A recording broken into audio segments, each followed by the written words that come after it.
mereka menginginkan mereka atau menteri-menteri yang masih terafiliasi dengan Jokowi itu diganti, diberhentikan. Dan itu pula yang menjadi tuntutan dari para purnawirawan jenderal kemarin ya.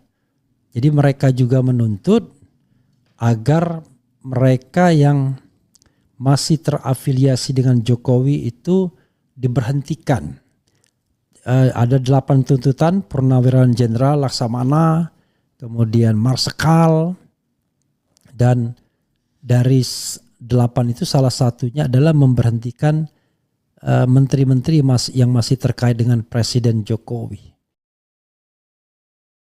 Saudara sekalian, ini menarik untuk dibahas ya. Saya hampir luput membahasnya. Bahwa besok lusa tanggal 20 April itu 1 hari sebelum hari Kartini tentunya. Tetapi tanggal 20 April itu adalah 6 bulan masa pemerintahan Presiden Prabowo Subianto plus Gibran Rakabuming. Nah 6 bulan ini kita tidak tahu ya, saya pernah mendengar lamat-lamat ini adalah bulan untuk evaluasi pemerintahan. Kalau 100 hari terlalu cepat, tapi 6 bulan apakah punya data yang komprehensif, adequate, ya, memadai untuk menilai kabinet ini. Cuma saudara sekalian, kalau kita kaitkan dengan aspirasi civil society beberapa waktu yang lalu, ya ada tuntutan selain mengadili memiskinkan menangkap Jokowi, kemudian batalkan proyek PSN, tangkap Aguan dan Antoni Salim, juga ada aspirasi yang menginginkan agar menteri-menteri yang terkait dengan Jokowi itu dicopot. Ya ada 17 menteri, beberapa di antaranya seperti Erick Thohir, Bahlil, kemudian ada juga Erlangga Hartarto dan menteri-menteri yang memang ada di Jokowi. Nah menariknya adalah ada gugatan juga ya, Prabowo digugat ke Petun karena tak pecat Mendes Yandri Susanto. Menarik ini ya. Sementara Ikrar Nusa Bakti pernah mengatakan bahwa pertemuan Prabowo dan Megawati itu ya bisa dianggap berhasil kalau pecat Bahlil. Jadi kalau Bahlil dipecat itu indikatornya ya. Jadi cuma di sisi lain ini ada menteri-menteri yang sowan ke Jokowi. Sowan ke Jokowi dan mengatakan masih menjadi bos dia seperti Menteri KKP ya, Wahyu Sakti Trenggono.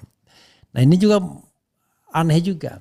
Ada menteri yang kemudian sempat dimarahi oleh Wapres Gibran Rakabuming Raka karena menutup perusahaan yang terkait mafia beras. Sekarang pertanyaannya adalah menteri-menteri mana yang akan dipertahankan? Ya, menteri-menteri mana yang akan direshuffle? Atau jangan-jangan tidak ada menteri yang direshuffle sama sekali. Semua menteri dipertahankan. Karena dalam banyak kesempatan selalu mengatakan ya terima kasih kepada presiden, kepada pembantu-pembantu saya. Kata Prabowo Subianto. Tapi apakah memang pembantu-pembantunya bekerja sangat baik? Atau justru mereka tidak monoloyalitas, tapi loyalitas ganda kepada Presiden Jokowi. Saya pun heran ketika menteri secara terang-terangan, sobat era sekalian, datang ke Jokowi. Sri Mulyani datang. Ya kalau menteri-menteri Prabowo jangan heran kita ya. Menteri-menteri Jokowi seperti Raja Juli, Pratikno, Luhut, Erick Thohir. Ya, kalau mereka datang bertemu, menyapa dan lain sebagainya wajar. Karena mereka adalah menteri-menteri yang diangkat di era pemerintahan Jokowi. Tapi menteri yang tidak ada hubungannya seperti Bima Arya Sugiarto menyambangi Jokowi juga. mengatakan bahwa Solo dan kediaman Jokowi adalah destinasi yang baru. Menarik ini ya. Saya sambil scrolling pernyataan dari Ikrar Nusa Bakti bahwa berhasil pertemuan mega atau ada kesepahaman kalau Bahlil kemudian diberhentikan. Saya tidak yakin juga ya. Jadi kalau kita lihat ya, ini kan ujian apakah Prabowo itu raja tega ataukah dia justru orang yang nggak punya sikap sesungguhnya. Jadi orangnya cenderung baik saja, akomodatif, orang bermasalah tetap dia pertahankan. Dan ya begitulah. Dan akhirnya yang menjadi masalah kita semua. Karena kita harus menanggung menteri-menteri yang mungkin tidak perform, yang hanya menghabiskan anggaran negara, dan lain sebagainya. Jadi menarik ini ya. Coba kita bacakan soal Prabowo digugat ketika tidak memberhentikan menteri desa dari PAN, Partai Amanat Nasional ini ya. Oke, coba kita lihat ya. Sambil saya scrolling, rupanya belum dapat juga. Kalau dapat di scrolling ini ya, di RH dulu. Soal Ikrar Nusa Bakti katanya. Scrolling ke atas tuh. Saya pernah baca begitu dan sempat juga dikirim ke RH dulu. Oke, coba kita bacakan ya. Prabowo digugat ke Petun karena tak pecat Mendes Yandri Susanto. Ini menarik ya. Presiden Prabowo Subianto digugat ke Pengadilan Tata Usaha Negara Petun karena belum memberhentikan Menteri Desa dan Pembangunan Daerah Tertinggal Mendes PDT Yandri Susanto yang terbukti cawe-cawe dalam pemilihan kepala daerah 2024 Kabupaten Serang, Tangerang. Prabowo digugat oleh Lokataru Foundation, lembaga organisasi sipil yang dibentuk oleh para pegiat hak asasi manusia. Salah satu pendirinya adalah Haris Azhar. Dalam gugatannya, Lokataru Foundation memohon Majelis Hakim Petun Jakarta untuk menyatakan Presiden telah melakukan perbuatan melanggar hukum karena tidak memberhentikan Yandri Susanto, ya, PMH ya. Ujar Direktur Eksekutif Lokataru Foundation Del Pedro Marhain dalam keterangan tertulisnya. Kemudian berdasarkan penelusuran di situs web Sistem Informasi Penelusuran Perkara SIPP Petun, gugatan yang disampaikan oleh Lokataru Foundation ini telah diterima oleh pihak Petun pada Rabu 16 April 2025 dengan nomor perkara 130 dan seterusnya. Lokataru meminta agar Majelis Hakim memerintahkan Presiden untuk segera mencopot Yandri Susanto sebagai Mendes PDT serta mengangkat seseorang dengan integritas dan profesional untuk menggantikan Yandri. Yandri terbukti melakukan cawe-cawe atau memihak salah satu pasangan calon sesuai dengan putusan MK nomor 70 dan seterusnya. Putusan MK 70 yang dibacakan dalam sidang terbuka pada 25 Februari 2025 mengungkapkan bahwa Yandri Susanto terbukti menggunakan jabatannya untuk mempengaruhi kepala desa agar mendukung calon yang memiliki hubungan keluarga dengannya. Tindakan ini dianggap melanggar prinsip netralitas pejabat negara, bertentangan dengan pasal 71 ayat 1 Undang-Undang Pilkada dan memenuhi unsur nepotisme sebagaimana diatur dalam Undang-Undang Nomor 28 Tahun 1999 tegas Del Pedro. Sejak putusan MK dibacakan hingga saat ini, Yandri masih menjabat sebagai menteri di Kabinet Merah Putih. Padahal sesuai pasal 17 UUD 1945, Presiden memiliki wewenang dan tanggung jawab untuk mengangkat dan memberhentikan menteri, terutama ketika menteri tersebut terbukti melanggar prinsip integritas dan akuntabilitas, lanjut Pedro. Sebelum mengajukan gugatan ke Petun Jakarta, Lokataru telah menempuh berbagai upaya administratif, termasuk mengirim surat permintaan pemberhentian pada 26 Februari 2025, keberatan administratif pada 21 Maret 2025, dan banding administratif pada 8 April 2025. Seluruh permohonan tersebut tidak mendapatkan tanggapan dari Presiden, kata Pedro. Tindakan pasif ini menurut Lokataru Foundation merupakan perbuatan melawan hukum oleh pejabat pemerintah sebagaimana diatur dalam Peraturan Mahkamah Agung Nomor 2 Tahun 2019. Selain itu, tindakan Presiden yang tidak segera mencopot Yandri merupakan bentuk pembiaran atas pelanggaran hukum yang telah dibuktikan secara sah di pengadilan. Hal ini bertentangan dengan azas-azas umum pemerintahan yang baik seperti azas kecermatan dan azas kepentingan umum yang seharusnya menjadi landasan setiap tindakan pejabat publik. Presiden memiliki kewenangan konstitusional untuk mengangkat dan memberhentikan menteri. Ketika seorang menteri terbukti melanggar hukum dan nilai demokrasi, maka mempertahankan menteri tersebut sama saja dengan membiarkan pelanggaran itu terus berlangsung, ujar Haris Azhar, kuasa hukum Lokataru Foundation dalam keterangan yang sama. Ya, saudara sekalian, menarik ya. Sekali lagi, ada tadi? Belum dapat ya? Sudah ya? Jadi ada juga yang dikatakan oleh ini ya, menanti gebrakan politik Prabowo pasca pertemuan dengan Megawati Ikrar Nusa Bakti, indikasinya pemecatan Bahlil. Coba kita bacakan ya. Pertemuan Presiden Prabowo Subianto dan Ketua Umum PDIP Megawati Soekarno Putri membuat heboh jagat politik tanah air. Pengamat politik dari LIPI Ikrar Nusa Bakti mengatakan layak dilihat dan ditunggu hasil nyata dari pertemuan kedua tokoh di Teguh Umar itu. Karena kita nggak tahu apa yang akan dilakukan Prabowo pasca 20 April 2025 ya.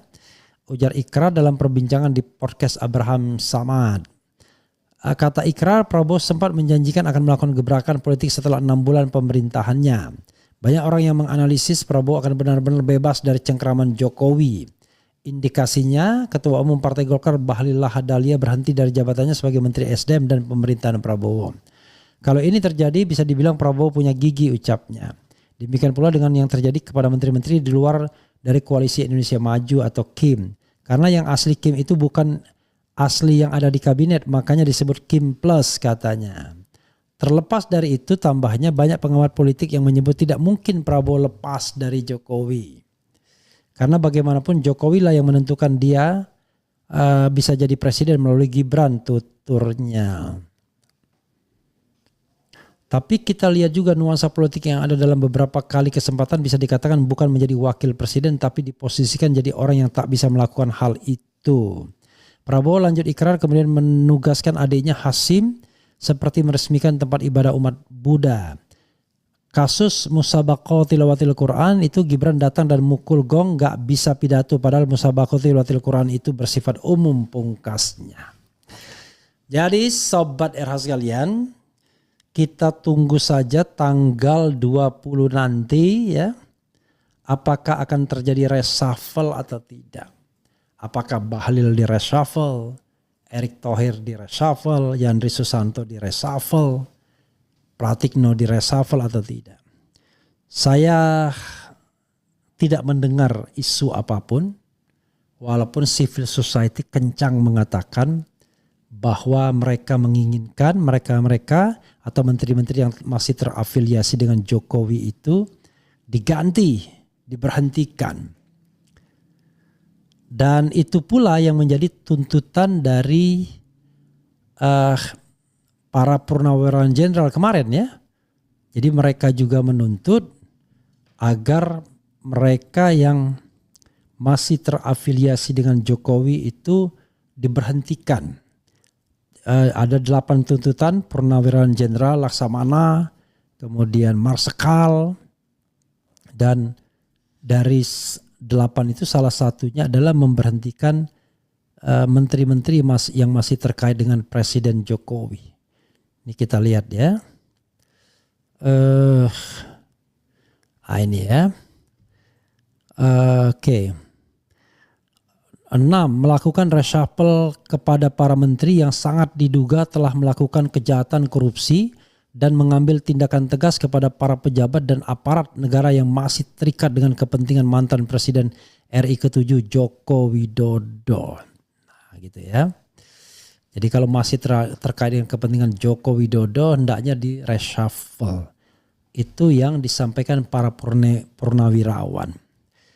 Apakah tuntutan ini akan berhasil atau tidak? Kita akan lihat. Tapi begini, sekedar analisis ya. Reshuffle atau tidak itu akan menentukan 2 hal. Pertama, watak Prabowo Subianto. Yang kedua, masa depan kabinet.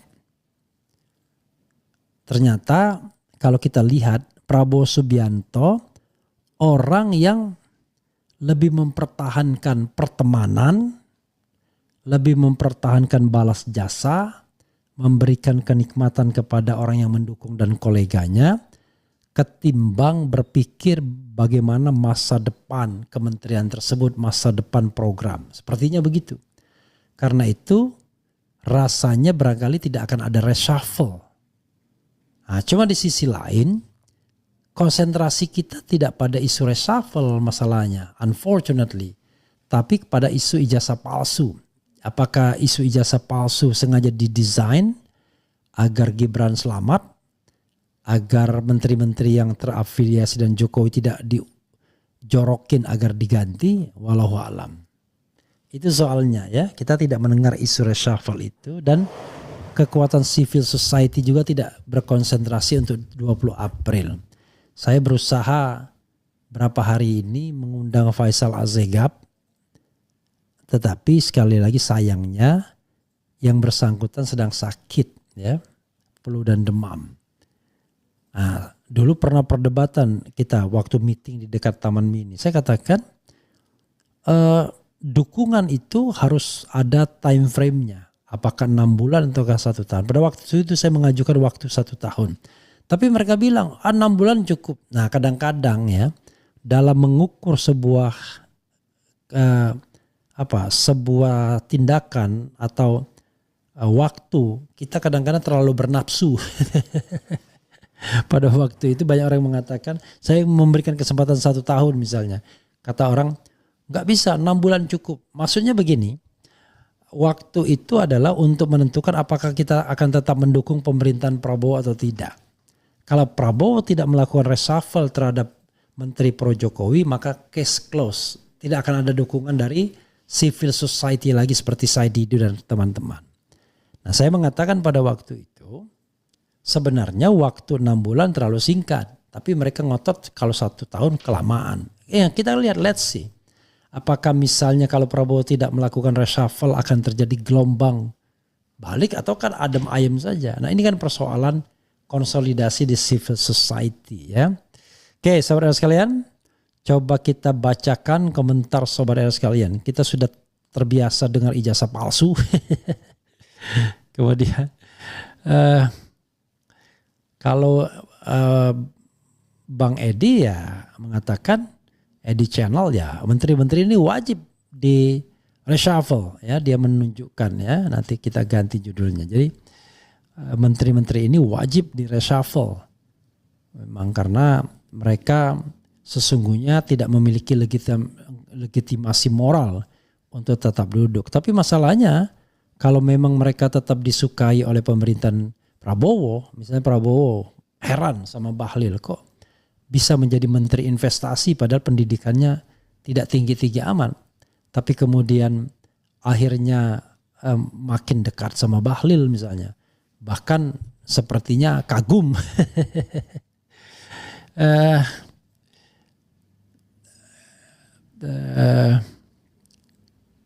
Itu jadi agak aneh juga kan. Jadi coba saya ganti judulnya ya, wajib. 20